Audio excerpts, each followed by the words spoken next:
90% of people egg வாங்குறப்போ இந்த mistake பண்ணுறாங்க. ஒயிட் எக் சரியில்லை, சீப். ரெட் எக் தான் நல்லா ஹெல்த்தி.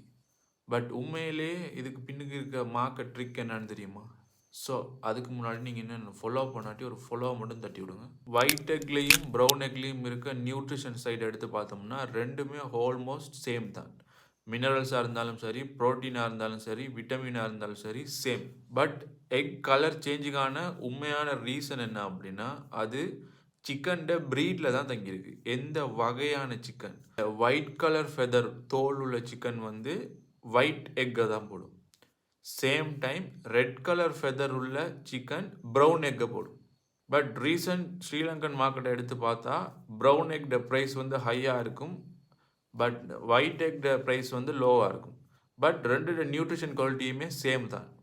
பட் ஏன் ப்ரைஸ் ஹையாக இருக்குது அப்படின்னா, இந்த ரெட் கலர் ஃபெதர் உள்ள சிக்கன் வந்து கொஞ்சம் பெருசாக இருக்கும். ஸோ அதுக்கு வழங்க வேண்டிய ஃபீட் சாப்பாடு வந்து கொஞ்சம் அதிகமாக இருக்கும். ஸோ அந்த ப்ரொடக்ஷன் காஸ்ட் வந்து கொஞ்சம் கூட.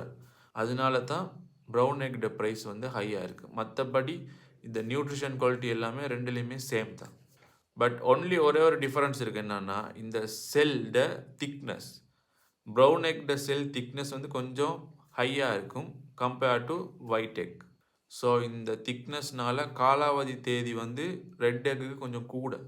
ஸோ நெக்ஸ்ட் டைம் எக் வாங்க போனால் எக்கோட கலரை பார்க்காம குவாலிட்டியை பார்த்து வாங்க. ஏன்னா ரெண்டு எக்குமே சேம் தான்.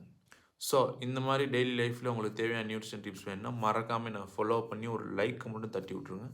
நெக்ஸ்ட் வீடியோவில் சந்திக்கிறேன். பாய்.